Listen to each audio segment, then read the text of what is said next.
یہ ہفتہ میرا خیال ہے کہ پاکستان اور بھارت کی جنگ کے بعد وہ پہلا ہفتہ ہے جس میں جمہوریت کو، سیاست کو سانس لینے کا موقع ملا ہے،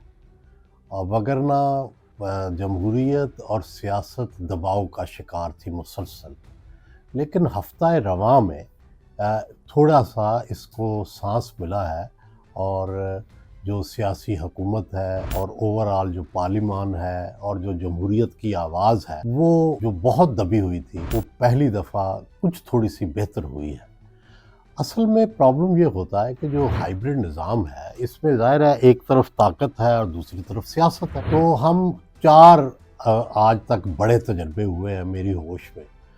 پہلا تجربہ تو جنرل ضیاء الحق اور جنیجو صاحب کا تھا، وہ ہم دیکھتے تھے کہ ہر وقت یہ رولر کوسٹر پہ چلتی تھی حکومت، کہ جو ہے اگر سانحہ اجڑی کیمپ ہو گیا ہے تو مقتدرہ جو ہے وہ مشکل میں آ گئی ہے، اور اگر جنیوا ایکارڈ ہو گیا ہے اور اس کے اوپر پھر مقتدرہ جو ہے وہ تنقید کر رہی ہے سیاسی حکومت پر، تو وہ رولر کاسٹر آنکھ مچولی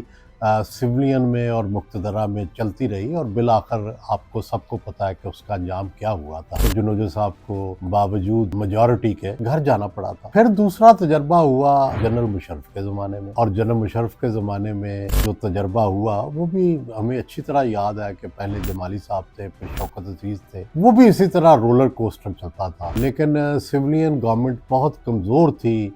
جو سویلین سیٹ اپ تھا بنسبت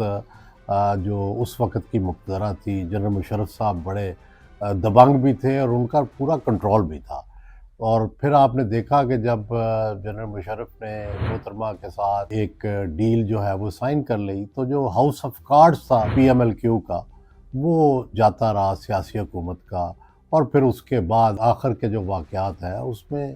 ظاہر ہے جنرل مشرف خود بھی جاتے رہے۔ پھر ہم نے یہ دو ادوار بھی ابھی دیکھے ہیں، ایک جنرل باجوہ صاحب کا اور عمران خان کا دور دیکھا، وہ بھی ایک ہائیبرڈ سسٹم تھا، لیکن اس میں فیس جو تھا وہ